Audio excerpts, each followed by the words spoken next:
So, welcome to LiberalViewer Wednesday Live. I'm glad to see all of you joining me for another question and answer session.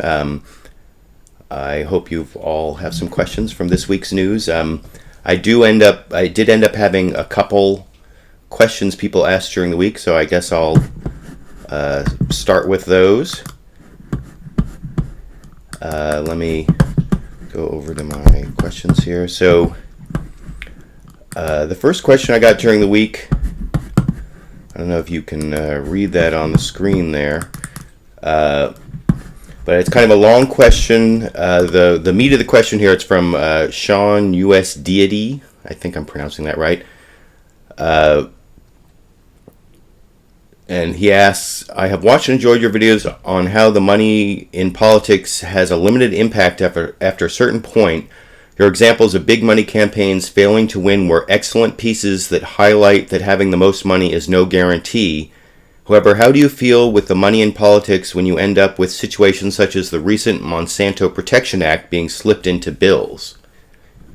And there's more, but a lot of sources, especially Young Turks, claim that the money in politics are a root cause of situations like this when the power of democracy doesn't have the opportunity to fight deep pocket corporations. Let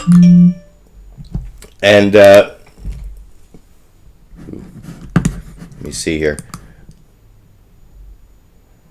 I wanted to answer this question because there's an important point here that just because I don't agree with the people who want to pass a constitutional amendment to overturn Citizens United, and I also think that the whole corporate personhood is kind of a red herring, and I've said that in several videos. That doesn't mean that I don't think that there's a problem with too much money in politics, and things like the Monsanto Protection Act, or that's not what it's really called, but the fact that these big corporations and moneyed interests can get things slipped into bills, that's not because of Citizens United. That happened long before Citizens United. It's not because corporations can do independent expenditures during elections.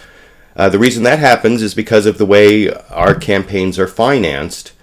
And even though corporations can't directly give donations to congressmen, what they can do is they can have lobbyists that raise money through bundling so that a lot of people who work for these companies will give the maximum donation allowed by law, which is like $2,300, I think, something like that in the primary, and $2,300 in the, I don't know, I haven't kept up with the limits, but it's something like that. And they bundle those so that they can get large donations to congressmen from a whole bunch of people who work for the company. And that definitely does influence the way they vote on legislation, because that's how they raise their campaign funds for their next election. And that's why I think public financing is a really important way to fight the influence of money in politics, and especially given the point that the questioner was making about how the person who spends the most doesn't necessarily win the election. What's important is that that a publicly financed candidate can have a floor, a minimum amount of money or a significant amount of money so they can run their campaign. They don't have to have the most amount of money. And if candidates can depend on a public financing system, then they're not going to be so dependent on these lobbyists to bundle money for them. And that definitely affects the way legislation is passed. My opposition to overturning Citizens United with a constitutional amendment should not be misunderstood as a belief that money doesn't have a negative effect on politics. It definitely does. So I just wanted to say that. And you can start posting your questions now. I only have one more question that someone asked during the week. This was actually posted just a little before I started the broadcast here. And it's from one of my more loyal question posters for LiberalViewer Wednesday. Terry Alter asks, question for today: what are your thoughts on conspiracy theorists such as Alex Jones? I'm wondering especially because he called the marathon attacks a false flag by the FBI. More info, although this is classified as news, I consider this to be more of an editorial because of how the author puts in her opinion a lot, although I haven't noticed bias from the article. And then it goes to this article about how Alex Jones has been calling the Boston bombings a false flag attack, which what if people don't know what that means, it means that it was a attack created by the government for some nefarious purpose to push some policy or to get the public to support something that they wouldn't otherwise support, or there are people who there's the whole 9/11 truth movement who thinks that the 9/11 attacks on the United States were a false flag attack, and there actually have been incidents of false flag attacks in history, which is why this is something that conspiracy theorists can focus on. But and I actually read the article that there's a link in that question to, and one of the things Alex Jones said I found kind of interesting. He said, according to this New York Times article, most domestic terrorist attacks have been false flag attacks. And what he's talking about is the way that the FBI goes out and almost creates these terrorists by pretending to be Al-Qaeda operatives and finding people, around the United States and saying that they'll supply them with, bombs or bomb-making expertise and sending them out on some mission, and then they use like false explosives and then they arrest them. It's sort of like, it's really close to entrapment what the FBI does. There was actually this case here in very close to where I live in Lodi. I think it was in Lodi, where the FBI pretty much entrapped this poor like ice cream truck guy into pretending to be a terrorist, and he never really did anything except he like signed some form when he went to Pakistan. And so there's this New York Times article that says that most of the domestic terrorist attacks have been perpetrated by the FBI because they create these situations where they talk people into becoming terrorists, or at least they give them the opportunity and then let them make the damning statements that eventually get them convicted by juries. But I don't know why there's so many conspiracy theorists. One reason is because there's so much news coverage now, I think, that, this is one of the things I was thinking when I saw this question about, how there are all these rumors that came out of the Boston Marathon attack. There were these stories about a suspect in custody on the day of the attack, and then again today, that then ended up being not true, or at least ended up being reported as not true. And the way that there are all these rumors and all this conflicting information, I think, helps conspiracy theorists. But, there have always been conspiracy theorists. And Alex Jones, that wing, some people call him right wing, some people call him left wing. He's just kind of the crazy wing, I think. And I think he's sort of taken over the movement of, like, used to be Lyndon LaRouche, who thought, like, Queen Elizabeth was and Henry Kissinger were, like, in some conspiracy to deal drugs, and I don't know. There's some weird people in the world, and there are always going to be people who are looking for conspiracies, because it gives you at least some answers, and in some ways conspiracy theorists are like people who have faith in religion, I guess, where a simple answer is better than a complicated one, or an answer, an incomplete answer, because sometimes life gives you incomplete answers. And so I think that may be some of the lure of the conspiracy theorists, and why they have some kind of why people like to subscribe to those. So those were the two comments I had before the show, and now I'm going to look and see if I've got some comments from you people who are watching live that I can answer. Let me see. Sometimes I skip over questions, and it's only because I don't know what they're talking about, or I haven't. Like, for example, this one from Phil Perzeski. What do you think about 4chan and the Boston bombing investigation? Well, I have no idea what 4chan said about the Boston bombing investigation, so that's the kind of question I will skip over. This just in: suspect arrested in Washington ricin letters case from New York Times. Well, I'm broadcasting now, so I haven't read that, but I did see stories earlier that the person suspected in those poisonous letter cases, that they knew who the person was. It was someone who had sent a lot of letters to Congress, and so I'm not surprised. But Army Boy 57 says, is it too soon to ask you your opinion regarding the Boston Marathon bombing ricin trace letters? Well, my opinion, that's... I'm not exactly sure what you're asking there.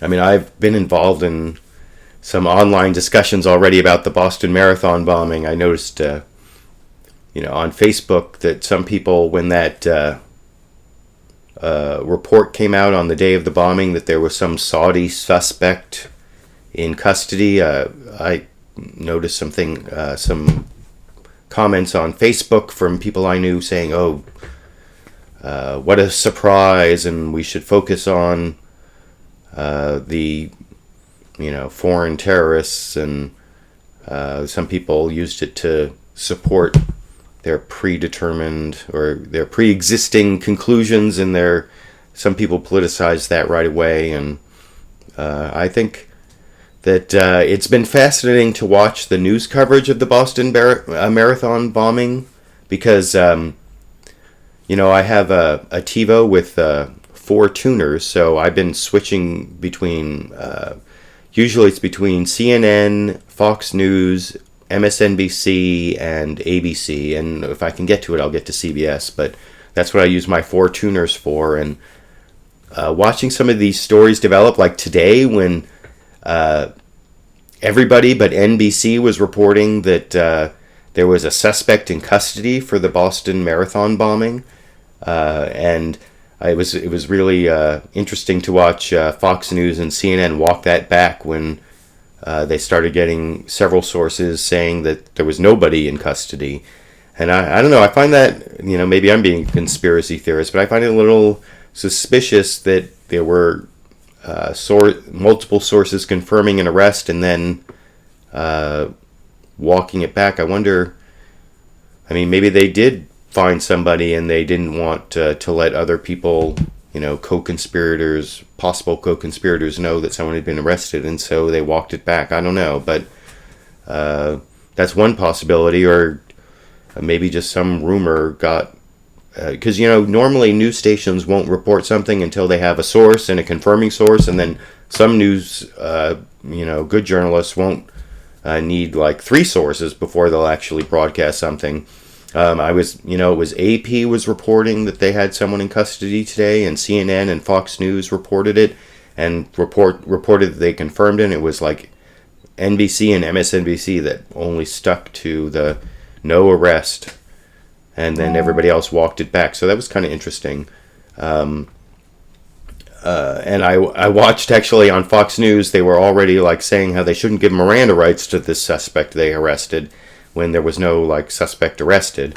I may even, I think my next video may be titled Boston Marathon bombing suspect should get Miranda rights, ? I think because I saw some discussion of that on multiple channels, I may want to go over that.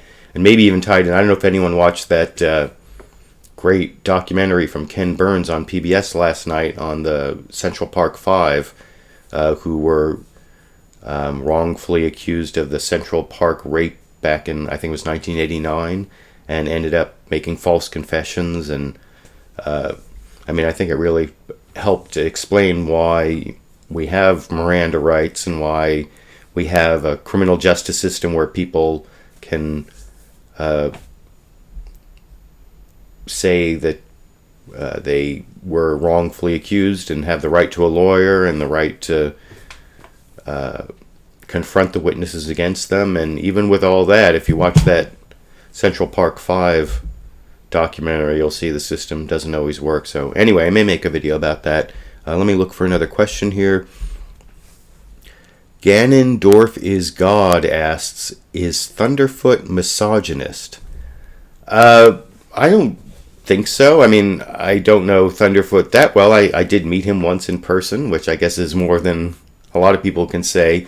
But, I understand the impulse. I've talked about this whole feminism thing with Thunderfoot, and also the Amazing Atheist coming out criticizing some of the more radical feminists.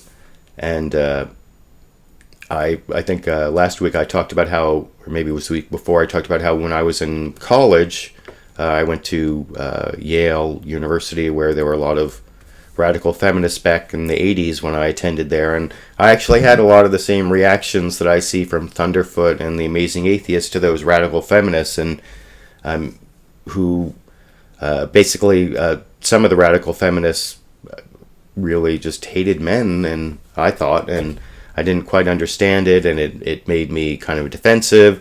But over the years, I've come to the conclusion that I shouldn't let those radical feminists define feminism, and that there are really important goals from feminism. And every movement, and people on the right, people on the left, people everywhere, I think, have some crazies and people who you don't want to represent your movement in the fringes of your movement, and I wouldn't concentrate on those people. And but I think getting offended by the fringes of feminism doesn't make someone a misogynist, and I don't have any reason to say Thunderfoot is a misogynist, so without any information backing that up, no. I mean, I think that he is just possibly overreacting to the fringes of the feminist movement, but that doesn't make him a misogynist, at least, I don't know.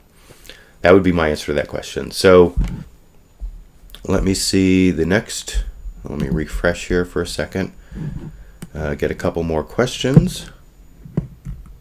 I think this is a response to something I was saying earlier. Dinah Cat Loves Me says, the problem isn't just how money affects election outcomes, it even more insidious how it selects the candidates we ultimately get a chance to vote for. Well, I mean, actually, I think that money has less of an effect in the primary process as to who gets to run. Although maybe you're saying that maybe you're talking about the two-party system, or I'm not sure. But I mean, that's an interesting comment. I'm not sure how to respond to that, so I will go to the next question. In ADA, I'm not sure how to pronounce that. InAdMV. InAdMV, I'm not sure, asks, do you think the media is doing a disservice to the incident to give the type of wall-to-wall coverage based on relatively little real information?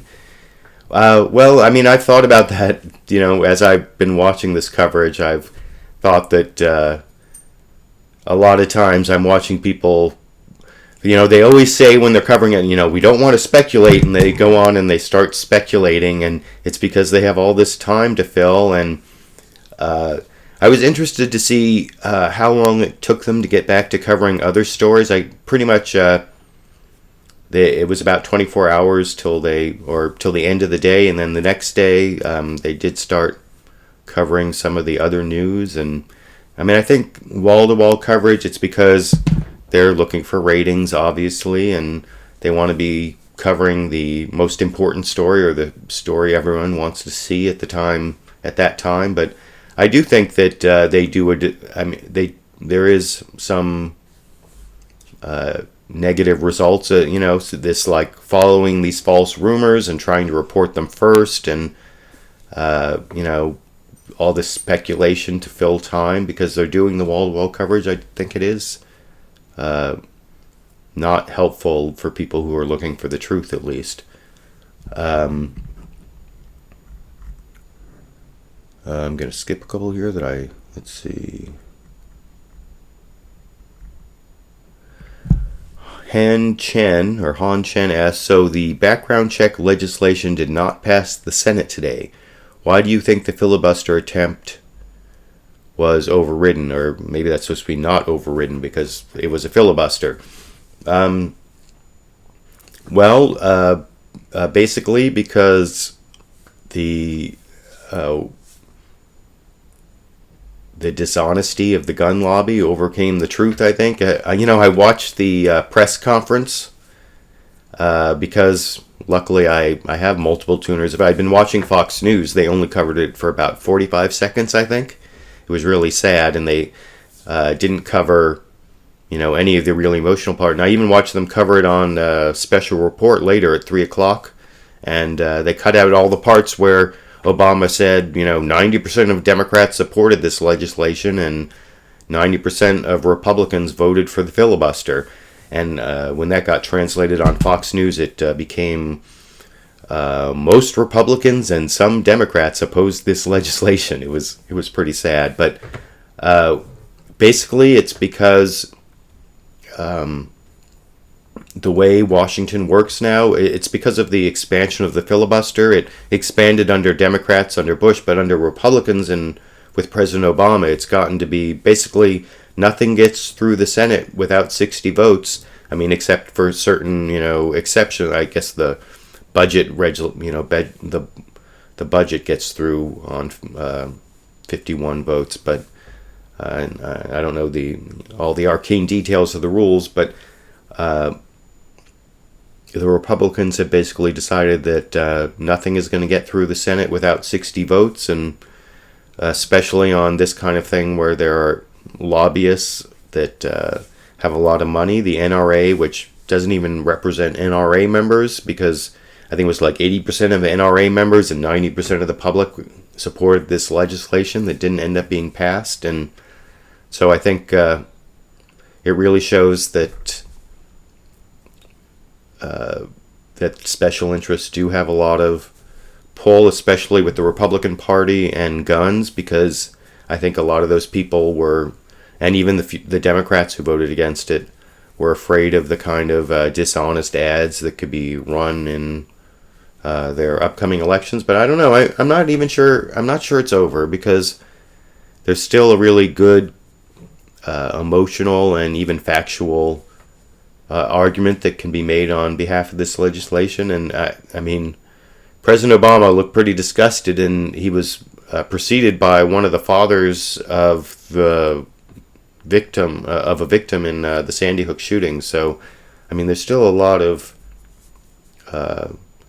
political power on the side of this legislation, and I think getting people to vote for and against, or at least for and against the filibuster,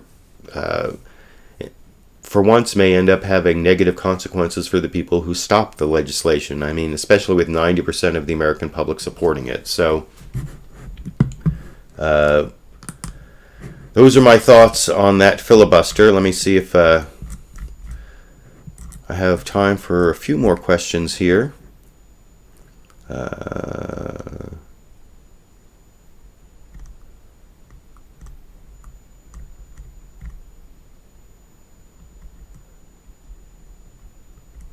Let's see. Oh, Luke McGuire asked, do we get the short library tour today? Well, I guess I can try to do this. It's going to be a little awkward because I'm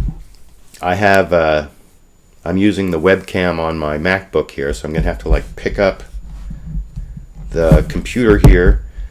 And I also have an attached microphone. Let me see if I can go look at a few of the books over here on the bookshelf. Of course, the Stephen Colbert book is, I don't know exactly why I have that featured. I guess because my first viral video was from the Colbert Report, so I guess I owe them a debt of gratitude for my channel. Let me see, I don't know how well you can see some of these books here. And some books here are from let's see, I got that Losing Our Religion book from S.E. Cupp that I made a video about. Got the Rolling Stone Record Guide. I've got Lies and the Lying Liars Who Tell Them. A Fair and Balanced Look at the Right from Al Franken, who is now a U.S. Senator. I've got The Laws of Our Fathers, a Scott Turow lawyer novel. Let's see. Eric Schlosser's Reefer Madness. Oh, that's a great book. The Irreverent Guide to Amsterdam. I went to Amsterdam several years ago. Got a couple more Scott Turow novels. I don't know if you can see those. Anyway, I guess that's a short tour of a few books. I've been thinking I should probably get a camera if I'm going to keep doing these live events. I'd probably do better if I had a camera outside of the webcam that had a little bit higher quality. And I just also saw that I can upgrade the YouTube has like a better way of doing these live events so that they hopefully won't have as much lag, and I can do higher quality, and you'll be able to like go back and forth. Even if you come in late, you'll be able to start at the beginning, and I'll be able to edit them afterwards. So I think I'm going to be able to do a big upgrade to the live events soon for all you people who have been suffering through them for the last few weeks for both Liberal Viewer Wednesday and then my new event, Liberal Viewer Sunday Clip Roundup. So that is good news. But anyway, I hope you like that little tour of my bookcase. Maybe once I get a camera, a higher quality camera that's not my webcam, I'll be able to give you a better tour of some of the books up there. Although some of them are from my wife, so they're not all my books. But I think every one of those was my books. Okay, I think I have time for just a couple more questions.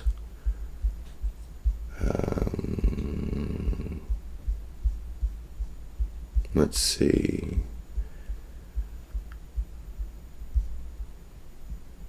Well, that's a nice question. Thanks for what I do here. Let's see. Buttface112211 asked, does ChristianMingle really find God's match for you? Well, I'm not a believer in God, so I guess I'd answer that. Although that actually reminds me of something. I almost made a video. I was watching TV and I saw this commercial for a website. I think it was called meetblackpeople.com. And I guess ChristianMingle is meetblackpeople.com is just another version of ChristianMingle. But I almost made a video. I was wondering what people would think if there was a meetwhitepeople.com. But anyway, let me see. I'll answer another question here. Dinah Cat Loves Me. Oh, I already answered one. Great. But does every suspect have Miranda rights, whether or not they get Mirandized when arrested?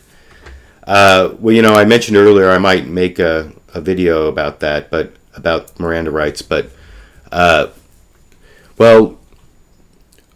Miranda rights, I can answer that pretty quickly since I used to be a criminal defense attorney. You need to be read your Miranda rights if later the prosecution wants to use your statements in court against you, basically. Anything you and it only applies when you are being interrogated in custody.